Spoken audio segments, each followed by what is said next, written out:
दोस्तों, हमारे घर में बस मैं, मेरी मम्मी और पापा ही रहते थे। मेरे पापा को अपने नौकरी के कारण महीने में करीब 20 दिन बाहर रहना पड़ता था। मेरी और मम्मी की उम्र में सिर्फ 18 साल का फासला था। इस वजह से हमारी आपस में खूब बनती थी। एक बार हमारी रोज की नौकरानी ने 15 दिन की छुट्टी ले ली। मम्मी ने सोचा कि किसी नए नौकर को बुलाने की बजाय वे खुद ही घर का सारा काम कर लेंगी।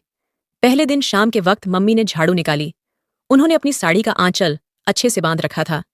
झाड़ू लगाने के बाद उन्होंने फर्श पर गीला कपड़ा फेरना शुरू किया। इस दौरान उन्होंने अपनी साड़ी और पेटीकोट को हल्का सा ऊपर खींच लिया, जिससे उनके पैरों का थोड़ा हिस्सा नजर आने लगा। मम्मी को इस हालत में देखकर मेरे दिमाग में कुछ अटपटे विचार आने लगे। हालांकि मैंने कुछ किया नहीं।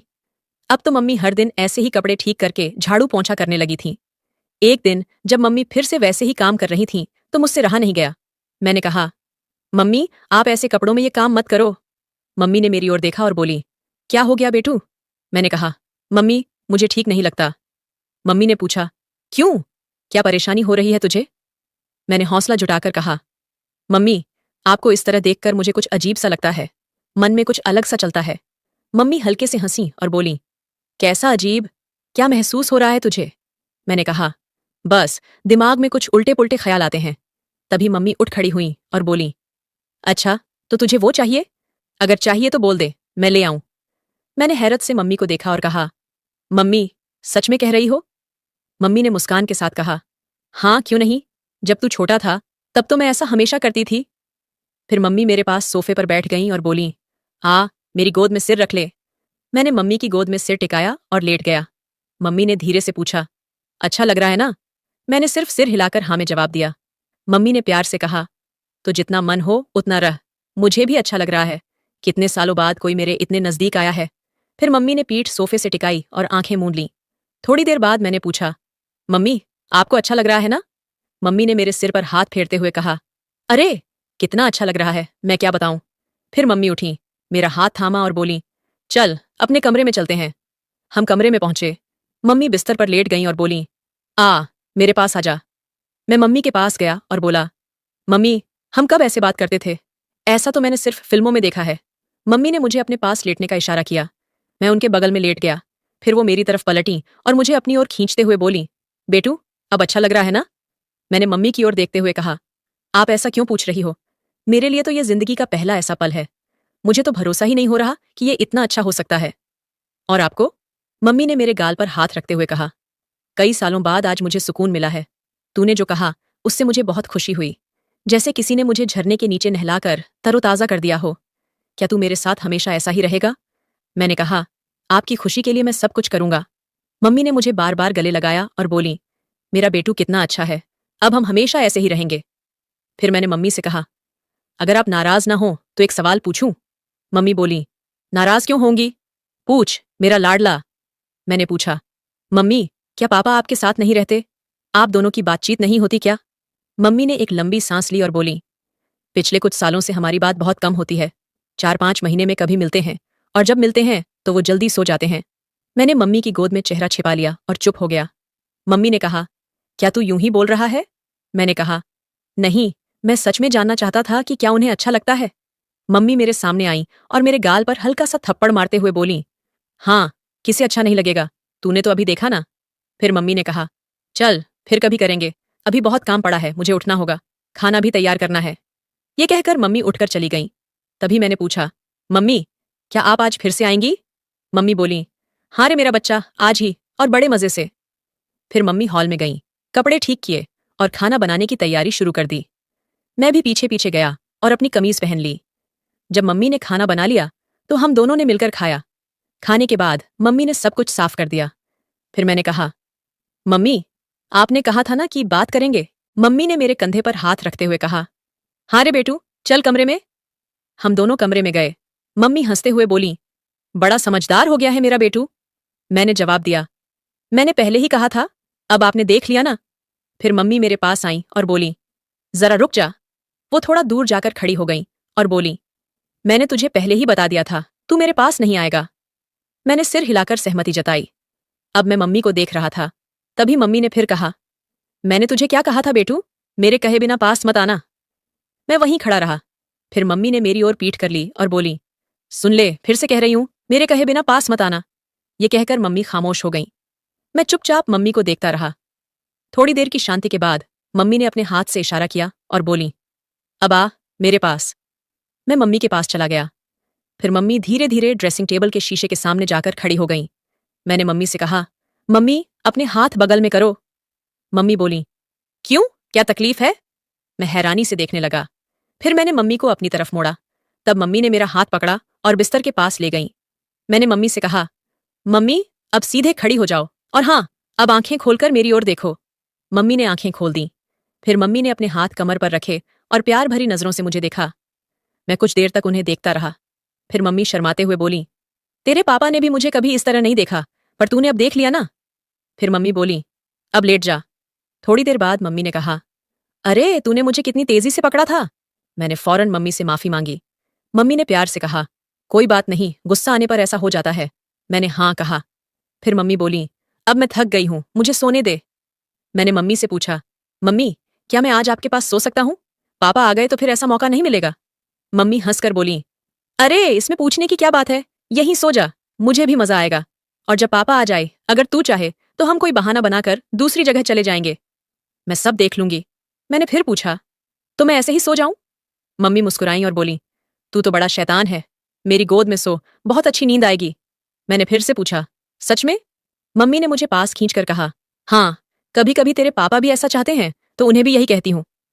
फिर मम्मी मुझे प्यार से सहलाने लगीं। थोड़ी ही देर में मुझे नींद आ गई। कुछ वक्त बाद मेरी आंख खुली। घड़ी देखी तो 2 घंटे बीत चुके थे। मैंने फटाफट मम्मी की ओर देखा। मम्मी अभी भी जाग रही थीं और मुझे बड़े प्यार से देख रही थीं। मम्मी ने पूछा, नींद हो गई? मैंने कहा, नहीं, पर आप अब तक जाग रही हो? मम्मी ने मेरे गाल पर हाथ फेरते हुए कहा, मुझे नींद नहीं आई, बस तुझे देखती रही। फिर मम्मी बोली, चल फिर से थपकी देकर सुला दूं। मैंने हंसकर कहा, अच्छा यहां देखो। फिर मम्मी मेरे पास बैठी, मुस्कुराई और बोली, अब खुश है? मैंने मम्मी की गोद में सिर रखकर कहा, खुश हूं, इतना खुश कि बयान नहीं कर सकता। मम्मी ने मेरे बालों में उंगलियां फेरते हुए कहा, आज मुझे भी बहुत खुशी मिली। मैंने पूछा, पर आप पापा से नाराज तो नहीं ना? मम्मी ने मुझे लाड करते हुए कहा, कभी कभी ऐसा हो जाता है। तभी मैंने फौरन कहा, लेकिन ये जल्दी ठीक हो जाएगा। मम्मी मजाक में गुस्सा दिखाते हुए बोली, अरे तुझे हर वक्त इतनी जल्दी क्यों रहती है? मैंने जिद की, नहीं कल नहीं, आज ही, बस 10 मिनट और रुकें, ठीक है? मम्मी ने कोई जवाब नहीं दिया। उन्होंने धीरे से मेरा सिर अपनी गोद से हटाया और मेरे पास लेटकर आंखें बंद कर लीं। 10 मिनट बाद मैंने मम्मी को हिलाया और कहा, मम्मी 10 मिनट हो गए। मम्मी ने मुझे प्रणाम किया और बोली, चल, जैसा तूने चाहा वैसा हुआ, पर तू बड़ा जिद्दी हो गया है और अब तुझे इसकी लत भी लग गई है। फिर मम्मी बोली, मैं अब ऐसे ही लेटी रहूंगी, तू जा सकता है। उन्होंने लाइट बंद की और आंखें मूंद लीं। तभी मैंने पूछा, मम्मी आपको पापा के साथ छल करने जैसा नहीं लगता? मम्मी बोली, बेटू जो हो गया सो हो गया, अब उसका सोचकर क्या फायदा। हाँ, मुझे पापा के साथ धोखा करने जैसा लगता है, पर मैंने किसी और के साथ कुछ नहीं किया, बस अपने प्यारे बेटे के साथ हूं। अब मुझे कुछ गलत नहीं लगता। अब सो जा, मैं भी सोती हूं। मैंने कहा, मम्मी मेरी एक और ख्वाहिश है, पर समझ नहीं आ रहा कि कैसे पूरी करूं। बता दूं? मम्मी बोली, हाँ बता। मैंने कहा, मुझे एक बार असली मम्मी को सच्चे अनुभव के साथ देखना है। मम्मी बोली, ये थोड़ा मुश्किल है पर नामुमकिन नहीं। जब पापा आएंगे तो हम कोशिश करेंगे। वैसे भी पापा को शराब पीना पसंद है, मैं उन्हें थोड़ा ज्यादा पिला दूंगी। फिर जब हम बात करेंगे तू देख लेना, उन्हें कुछ पता नहीं चलेगा। हम हल्की रोशनी रखेंगे ताकि तुझे साफ दिखे। मैंने कहा, क्या शानदार योजना बनाई है। मम्मी बोली, पर जब पापा से बात होगी तो तू मना तो नहीं करेगा ना? मैंने जवाब दिया, अरे जब वो होंगे तो मेरा काम जल्दी कैसे होगा। मम्मी बोली, फिक्र मत कर, जैसे ही बात खत्म होगी मैं तेरे पास आ जाऊंगी। अब चिंता छोड़, मैं सब संभाल लूंगी। फिर हम सो गए। अगले 2-3 दिन ऐसे ही गुजर गए। पापा के आने तक मैं और मम्मी दिन में 3 बार बाहर टहलने जाते रहे। 7 दिन बाद पापा दौरे से लौटे, पर 3 दिन बाद फिर चले गए। उसी दिन मम्मी की एक दोस्त घर आई। मुझे उनकी बातों में रुचि नहीं थी तो मैं अपने कमरे में चला गया, पर उनकी बातें मेरे कानों तक पहुंच रही थीं। मम्मी की दोस्त का नाम शालिनी था। उसने कहा, क्या हाल है सुनीता, सब कैसे चल रहा है? आज तू बहुत खुश दिख रही है, क्या बात है? मम्मी बोली, हाँ सच में मैं बहुत खुश हूं, मेरी परेशानी हल हो गई, पर तू उदास क्यों लग रही है? शालिनी बोली, मैंने कोशिश की पर कुछ नहीं हो पा रहा। मम्मी बोली, शालिनी मुझे अब भी वो सम्मान नहीं मिलता। शालिनी ने पूछा, अरे सच में? मम्मी बोली, हाँ यार, वो 1-2 बार तो कहते हैं, पर फिर 2-3 मिनट में काम पर निकल जाते हैं। मुझे बहुत गुस्सा आता है, मन जलता है और चिढ़ होती है। मैं बार बार प्यार से समझाती हूँ, सोचती हूँ कि अगली बार शायद रुकें और मेरा मन ठंडा हो, पर कुछ फायदा नहीं। शालिनी ने पूछा, पर सुनीता, तुझे कोई हल तो मिला होगा? किसी दोस्त के जानने वाले से बात की? मम्मी बोली, देख शालिनी, फोन तो तेरे घर में ही है, तू अपने रोहन से क्यों नहीं कहती? अच्छा और जवान लड़का है, तेरी मदद कर देगा। शालिनी चौंकी और बोली, अरे तू क्या बोल रही है? लगता है तुझे खुद कोई अनुभव है। मम्मी बोली, अरे हाँ, मैं अपने तजुर्बे से ही कह रही हूँ। मुझे याद है, 6-7 दिन पहले मैंने बेटू को कुछ काम सिखाया था। पहले वो हिचक रहा था, पर फिर मान गया। शुरू में मुझे भी थोड़ा बुरा लगा, पर मैंने सोच लिया कि अपनी राह खुद बनानी है। फिर मैंने उससे काम करवाया। वो बहुत प्यार से बोलता है, मुझे पूरा सम्मान देता है। अब तो 7 दिनों से हम दिन में कम से कम 4 बार मिलते हैं। मम्मी आगे बोली, शालिनी, तू रोहन से बात करना। फिर अगले 5-10 मिनट तक मम्मी ने बहुत मजेदार बातें की। मैं कमरे से बाहर झांकने लगा। मम्मी बोल रही थी, पर शालिनी थोड़ी बेचैन लग रही थी। तभी शालिनी बोली, तू क्या कह रही है सुनीता? मुझसे ये नहीं हो पाएगा, रोहन तो बहुत भोला है। फिर उसने धीरे से कहा, पर सुनीता, अगर मैं तुझसे कुछ मांगूं तो मानेगी? मम्मी बोली, हाँ हाँ, बता क्या चाहिए? शालिनी हिचकते हुए बोली, कैसे कहूं? क्या तू अपना बेटू मुझे दे सकती है?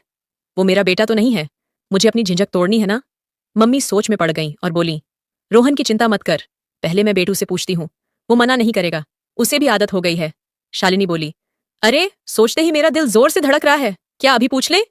मम्मी बोली, अरे वो अभी घर में ही है। शालिनी चौंकी, सच में? अभी? तभी मम्मी ने मुझे पुकारा, बेटू मेरे लिए एक काम करेगा? मैं फौरन बाहर आ गया। मुझे हंसी छूट गई और मैंने कहा, क्या बात है मम्मी? मम्मी ने पहले मेरा परिचय कराया। बेटू, ये मेरी दोस्त शालिनी है, ये तेरी मौसी लगती है। इसका एक काम है, क्या तू मेरे लिए करेगा? ये सुनकर मुझे जोर से हंसी आई और मैंने कहा, मम्मी, आपका काम हो गया समझो, मैं तैयार हूं। मैंने आपकी सारी बातें पहले ही सुन ली हैं। ये सुनकर शालिनी मौसी शर्मा गई। मम्मी ने शालिनी से पूछा, अब बता कब और कहाँ? शालिनी मौसी ने धीरे से कहा, आज भी ठीक है? मम्मी बोली, अभी नहीं, इन बातों से ही मुझे नींद आ रही है, पर आज शाम को इसे तेरे पास भेज दूंगी। शालिनी मौसी ने चिंता जताई, आज घर में सब होंगे, कल दोपहर भेज देना, तब सब ऑफिस में होंगे और रोहन भी 5 दिन के लिए कहीं जा रहा है।